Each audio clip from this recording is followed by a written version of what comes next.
Lindsay, your thoughts on the game?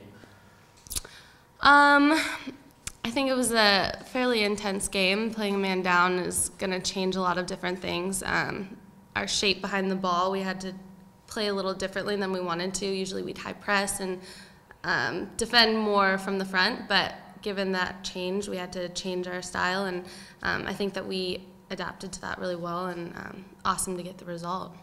Did it feel like, as much as I know the team doesn't really like playing back-to-back, if you guys were going to, in a situation that you don't want to be down a player facing Kansas City, having to just play them last week, does it feel like the familiarity, like you know what to expect from them?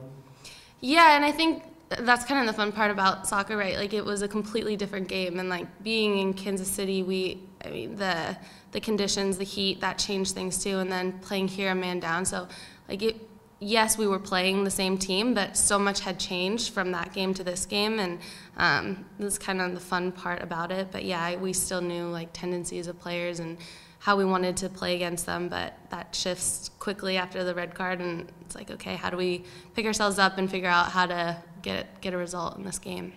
From an emotional standpoint, did it feel like the team stayed the course, didn't lose composure despite the red card?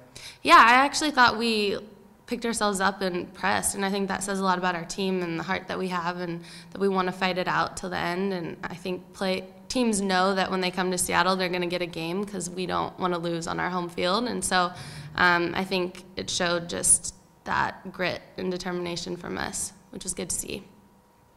How do you feel physically and just about your game, getting back-to-back starts these last 2 weeks? Yeah, it's been really fun to have some minutes, but train hard to get that opportunity, and just trying to make the most of it.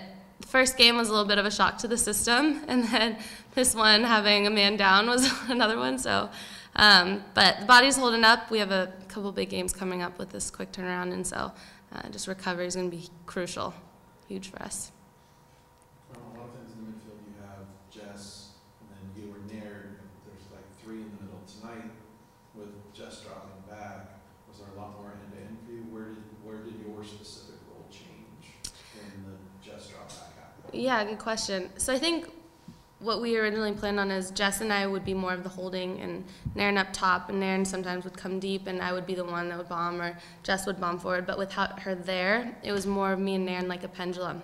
So if she stepped out, I would come across and try to tuck in and cover that space. And we're doing this throughout the game, and as your legs get a little tired, that's some gaps, and that's where it's so important that the back line is talking to us, and to have Jess's voice still there was huge, because she'd be like, no, Lynn, slide in. And so it still felt like she was in the midfield a little bit with us. Like, you can't really get rid of Jess, but just sort of staying home a little bit more than bombing forward and trying to be that tail end of the attack, because we had numbers down. We know Jess is pretty much a very vocal player on the field. Did it feel like there was increased instructions from her given the circumstances tonight? Yeah, I think it was a usual Jess game, and I think it was nice. Kristen McNabb, she stepped up and talked more, and that was good from her. I think she's getting more comfortable being out on the field, and with more minutes and just in the position. And so to have more voices talking and Carson talking, just any information is huge.